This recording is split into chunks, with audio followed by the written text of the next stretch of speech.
Couldn't say enough. Woohoo! All right. Hi. Did I forget to pay that bill? I didn't eat breakfast today. Do I need gas? Anyway, okay. So, hi again, and thank you for coming today. I'd like to welcome you all to my speech. And, here we go. So today I'm going to inform you about ADHD in children and give you, as a parent, some survival guide tips. As a mom of 2 children that have ADHD and one that has learned ADHD, I've had my share of tears and hours of learning and reading just to get through to where we are today and learning how to survive my children. My goal today is to help you understand what ADHD is and to give you some tips to better survive your children as well. What is ADHD? Well, ADHD is a mental disorder that affects most children between the ages of 3 and 6 is when the onset of the symptoms start. Most children are diagnosed around the age of 7. And it's a disorder that most often occurs in boys. 2 boys to every 1 girl are diagnosed.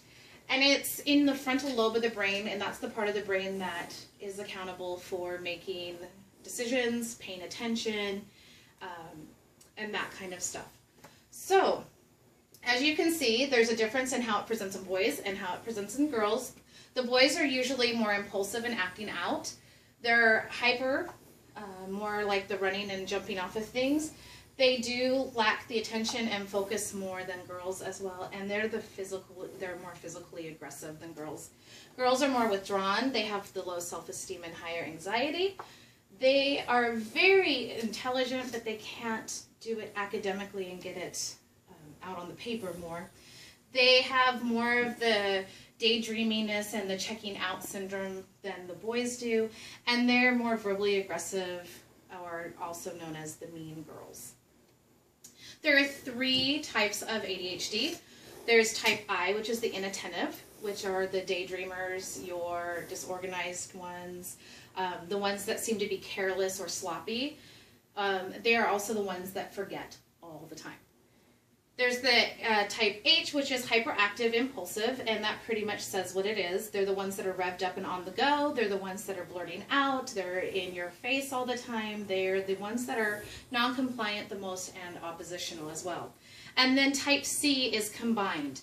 They don't have to fit every category in each, but they have a little bit of a combination of all.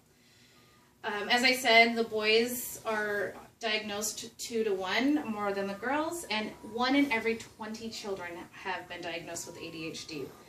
6.4 million children in the U.S. have had a diagnosis.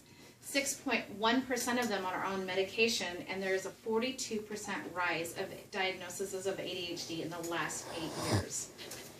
Dr. Michael Ginsberg, a pediatrician and ADHD specialist, says that a child's brain, with an ADHD child's brain, is that of a lava lamp. That their thoughts are bubbling to the top, and their reactions follow because that's all they can focus on at the time.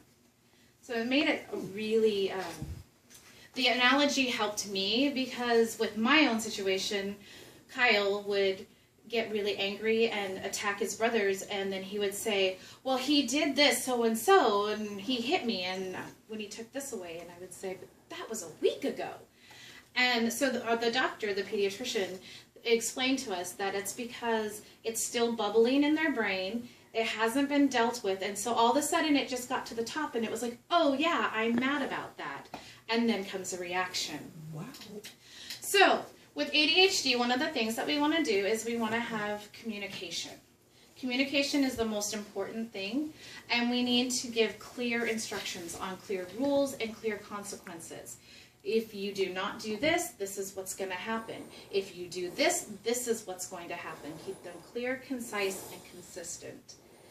You want to praise them often because our children with ADHD are very hypersensitive, and they know that they're different from other children. They're also the ones that are perceived to be the bad children. And so they know that that's what's going on. So for every one correction that we make to our children, we want to praise them 4 times. It's part of building their self-esteem and giving them that self-worth because they don't have that on their own. We want to use humor. In some situations, it's the only way you're going to survive as a parent. I know, again, going back to Kyle, cleaning our house, asking him one time, go put the laundry away, and he's melting down, screaming at me, where do you want me to put it? And I was so irritated and sarcastically looked at him and said, put it in the dishwasher. And he said, clothes don't go in the dishwasher, Mom. And I said, are you sure? I thought everything went in the dishwasher. And we laughed, and pretty soon the clothes went into the laundry, and instead of having a meltdown, we were laughing about it, and the housework continued on its way. So sometimes humor, changing that channel, things that we want to explode about, just make it silly. And then all of a sudden, it's like you're diffusing the situation before it happens. The other thing we want to do with that is stay calm. We need to stay calm at all costs. We want to talk to our children with our hands open.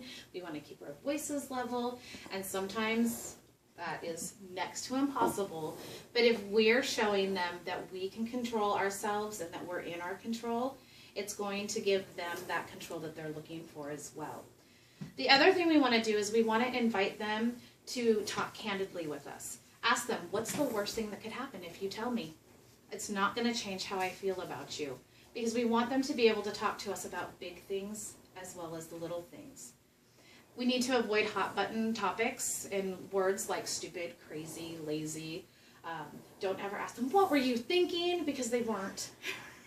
And we can't judge because they get that all day anyway. The biggest thing that we can do as parents is to recruit help, talk to a specialist, talk to other parents, get a support group going, because if you're taking care of yourself, then we can take care of our kids. So the biggest thing after that, now that you've learned what ADHD looks like and what communication sounds like, I wanted to give you some tips about intervention. We need to create a routine for them. Keep everything the same. We want to be organized. We want to avoid distractions. We want to discover their talents. And maybe they're good at baseball or hockey or some kind of sports. That's where we want to get them involved.